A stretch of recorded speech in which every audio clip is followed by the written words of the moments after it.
بھارت اپنے matches hybrid model پر کھیلے، اور اگر وہ سیمی فائنل کے لیے کوالیفائی کرتا ہے تو سیمی فائنل وہ دبئی میں کھیلے، لیکن فائنل جو ہے وہ لاہور میں ہو ہر صورت میں، چاہے بھارت کوالیفائی کرے یا نہ کرے، اور ایک سیمی فائنل جو ہے وہ گدافی اسٹیڈیم لاہور میں بھی ہو۔ لیکن اب جو صورتحال ہے وہ ایک عجیب صورتحال پیدا ہو گئی۔ مختلف قسم کے تجزیے، مختلف قسم کے تبصرے متعدد یوٹیوبز پر آ رہے ہیں، چینلز پر آ رہے ہیں، لیکن ابھی تک کوئی بات حتمی طور پر نہیں کہی جا سکتی، اور اب دیکھتے ہیں کہ آئی سی سی چیمپئنز ٹرافی کا یہ اونٹ کس کروٹ بیٹھتا ہے۔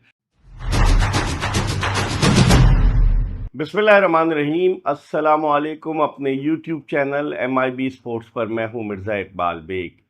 چیمپئنز ٹرافی کرکٹ ٹورنامنٹ 2025 تنازعات کی زد میں ہے، اور مختلف جانب سے مختلف خبریں چلائی جا رہی ہیں۔ پاکستانی میڈیا کچھ اور خبریں دے رہا ہے، بھارتی میڈیا کچھ اور خبریں دے رہا ہے، لیکن ایک بات تو طے ہے کہ پاکستان کرکٹ بورڈ اپنے اسٹینڈ پر اب تک کھڑا ہوا ہے کہ وہ ہائیبریڈ ماڈل میں نہیں کھیلے گا، اور اس کی وجہ سے آئی سی سی نے اب تک چیمپئنز ٹرافی کے شیڈول کا اعلان نہیں کیا۔ توقع کی جا رہی ہے کہ اس ہفتے کے آخر تک چیمپئنز ٹرافی کے شیڈول کا اعلان کیا جائے گا، لیکن جو سب سے بڑی پیش رفت ہے وہ یہ ہے کہ BCCI یعنی board of control for cricket in India کے سیکریٹری جے شاہ، جو 1 دسمبر کو آئی سی سی کے چیئرمین کا عہدہ سنبھالیں گے، وہ آج دبئی روانہ ہوئے، جہاں وہ دبئی میں آئی سی سی کے آفیشل سے بات کریں گے، اور دیکھنا یہ ہے کہ چیمپئنز ٹرافی کے حوالے سے کیا خبر سامنے آتی ہے۔ مختلف قسم کی خبریں، براڈ کاسٹرز نے تو یہ کہہ دیا ہے کہ اگر پاکستان اور بھارت کا چیمپئنز ٹرافی میں میچ نہیں ہوا تو پھر ان کے لیے، چونکہ ڈزنی اسٹار جو امریکہ کی کمپنی ہے ان کے لیے مشکل ہوگا، اور ڈزنی اسٹار نے بھارت میں جو بھارتی کمپنی ہے اس کے ساتھ بھی ایک قسم کی کلیبریشن کی ہوئی ہے۔ تو اگر پاکستان اور بھارت کا میچ نہیں ہوا، انہوں نے تو واضح طور پر آئی سی سی کو کہہ دیا کہ پھر اس صورت میں وہ قانونی کارروائی بھی کر سکتے ہیں، اس صورت میں وہ بہت سارے ایکشنز بھی لے سکتے ہیں۔ لیکن اب آئی سی سی اس حوالے سے کیا کہتی ہے، کیونکہ جے شاہ جب پہنچیں گے تو جو ہمارے پاس اطلاعات ہیں اس میں یہ کہ 2-3 آپشنز ہیں۔ پاکستان نے تو ہائیبریڈ ماڈل پر کھیلنے سے یکسر منع کر دیا ہے، لیکن ایک آپشن یہ بھی ہے کہ اگر بھارتی کرکٹ ٹیم ہائیبریڈ ماڈل پر کھیلتی ہے پاکستان کے خلاف دبئی میں، تو اس صورت میں چیمپئنز ٹرافی کے جو فائنل ہے اور سیمی فائنل وہ پاکستان میں کرائے جائیں۔ یہ تجویز دی گئی ہے جس پر ابھی تک پاکستان کرکٹ بورڈ تیار نہیں ہوا ہے، کیونکہ بات پھر وہی آ جائے گی ہائیبریڈ ماڈل کی۔ پاکستان کرکٹ بورڈ تو ہائیبریڈ ماڈل منع کر چکا ہے، تو بھارتی کرکٹ ٹیم پاکستان آنے سے انکار کر رہی ہے۔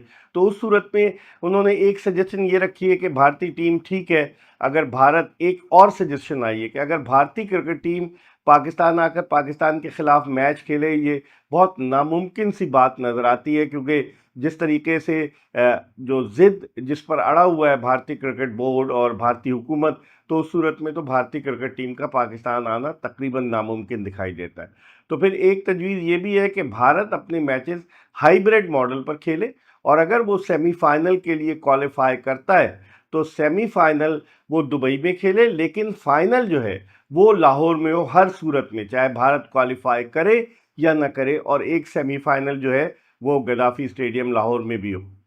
ابھی تک اس حوالے سے کوئی پیش رفت نہیں ہوئی ہے، ابھی تک اس حوالے سے کوئی بات چیت نہیں ہوئی ہے، لیکن یہ کہا جا رہا ہے کہ جے شاہ جب دبئی میں آئی سی سی کے آفیشل سے بات کریں گے تو کوئی نہ کوئی حل نکالنے کی کوشش کی جائے گی، اور آئی سی سی پاکستان اور بھارت کے بغیر جو ہے وہ کیسے کرائے گا چیمپئنز ٹرافی۔ ایک تجویز یہ تھی کہ جی پاکستان کو جھٹکا دے اور آئی سی سی جو ہے وہ چیمپئنز ٹرافی کو کہیں اور لے جائے۔ کیسے لے جا سکتا ہے، کیونکہ تمام بورڈ ممبرز نے اب سے 2-3 سال قبل جب پاکستان کو چیمپئنز ٹرافی الاٹ ہوئی تھی تو دستخط کیے تھے کہ پاکستان میزبان ہوگا۔ اب کیسے آئی سی سی لے جا سکتا ہے؟ تو اب چیمپئنز ٹرافی آئی سی سی کے گلے کی ایک ایسی ہڈی بن گئی ہے جسے وہ نہ نگل سکتی ہے نہ وہ اسے اگل سکتی ہے۔ انٹرنیشنل کرکٹ کاؤنسل جو ہے وہ اب کس طریقے سے اس معاملے کو حل کرتی ہے، سب کی نظریں اس معاملے پر مرکوز ہیں۔ مختلف قسم کی خبریں آ رہی ہیں، لیکن ابھی تک ان خبروں میں کوئی صداقت نہیں ہے۔ دوسری جانب پاکستان کرکٹ بورڈ نے آج سمیر احمد سید کو، کہ جو سلمان نصیر کی جگہ پاکستان کرکٹ بورڈ کے چیف آپریٹنگ آفیسر بنے، انہیں چیمپئنز ٹرافی کا ڈائریکٹر مقرر کیا ہے۔ تو اب پاکستان ادھر سے بھی اپنے کارڈز کھیل رہا ہے، ادھر سے بھارتی بورڈ اپنے کارڈ کھیل رہا ہے، ادھر سے آئی سی سی جو ہے ایک عجیب مخمسے میں مبتلا ہے، کیا کرے کیا نہ کرے۔ کبھی بھی آئی سی سی کے ایسے ایونٹ پر اس طرح کی صورتحال نہیں ہوئی ہے۔ 1975 سے آئی سی سی کے ایونٹ ہو رہے ہیں۔ پہلا جو ورلڈ کپ تھا وہ 1975 میں ہوا 50 اوورز کا، اور پھر اس کے بعد پہلا جو T20 ورلڈ کپ تھا وہ 2007 میں ہوا، اور پھر اس کے علاوہ جو چیمپئنز ٹرافی تھی وہ مجھے اچھی طرح سے یاد ہے 2004 میں ہوئی۔ اور یہ ایونٹس جب سے ہو رہے ہیں، ان ایونٹس میں کوئی اس طرح کی کنٹروورسی نہیں آئی۔ جس ملک کو میزبانی سونپی گئی اس ملک نے میزبانی کے فرائض بحسن خوبی سر انجام دیے۔ حالانکہ بھارت جو ہے 2014 کے بعد اگر آپ دیکھیں تو 2004 میں پاکستان آئی تھی بھارتی کرکٹ ٹیم ٹیسٹ سیریز کھیلنے کے لیے، اور پھر اس کے بعد 2008 میں بھارتی ٹیم ایشیا کپ کھیلنے کے لیے آئی تھی۔ پاکستانی کرکٹ ٹیم جو ہے آخری مرتبہ 2012-13 میں ون ڈے اور T20 سیریز کھیلنے بھارت گئی تھی۔ لیکن اس کے بعد جب سے نریندرا مودی کی حکومت آئی ہے 2014 سے، پاکستان 2 مرتبہ بھارت کا دورہ کر چکا ہے۔ ایک مرتبہ 2016 کا جو T20 ورلڈ کپ کھیلنے کے لیے شاہد آفریدی کی کپتانی میں، اور ایک مرتبہ 2023 کا 50 اوورز کا ورلڈ کپ کھیلنے کے لیے، اور اس سے پہلے 2011 میں بھی پاکستان نے بھارت کا دورہ کیا تھا ورلڈ کپ 50 اوورز کا کھیلنے کے لیے۔ لیکن اب جو صورتحال ہے وہ ایک عجیب صورتحال پیدا ہو گئی ہے۔ مختلف قسم کے تجزیے، مختلف قسم کے تبصرے متعدد یوٹیوبز پر آ رہے ہیں، چینلز پر آ رہے ہیں، لیکن ابھی تک کوئی بات حتمی طور پر نہیں کہی جا سکتی۔ اور اب دیکھتے ہیں کہ آئی سی سی چیمپئنز ٹرافی کا یہ اونٹ کس کروٹ بیٹھتا ہے۔ دوسری جانب بھارتی میڈیا کی توجہ کل سے پرتھ میں شروع ہونے والے جو بارڈر گاواسکر ٹرافی ہے اس کے میچ پر مرکوز ہے۔ 5 ٹیسٹ میچوں پر مشتمل سیریز ہے۔ اگر بھارتی کرکٹ ٹیم یہ سیریز 4-0 سے جیتتی ہے تو وہ پھر آئی سی سی ٹیسٹ چیمپئن شپ کے فائنل کے لیے کوالیفائی کرے گی، ورنہ پھر اسے دوسری ٹیموں پر جو ہے وہ انحصار کرنا پڑے گا۔ اور بھارت کے کپتان روہت شرما جو ہے وہ موجود نہیں ہے، وہ اب پہنچنے والے ہیں، 1-2 دن میں وہ پہنچ جائیں گے۔ اور بھارت کا کمبینیشن کیا ہوتا ہے، اور جو ہے وہ جسپریت بمراہ کپتانی کریں گے پہلے ٹیسٹ میچ میں، وراٹ کوہلی تو ہوں گے، شبھمن گل جو ہیں وہ انفٹ ہو گئے۔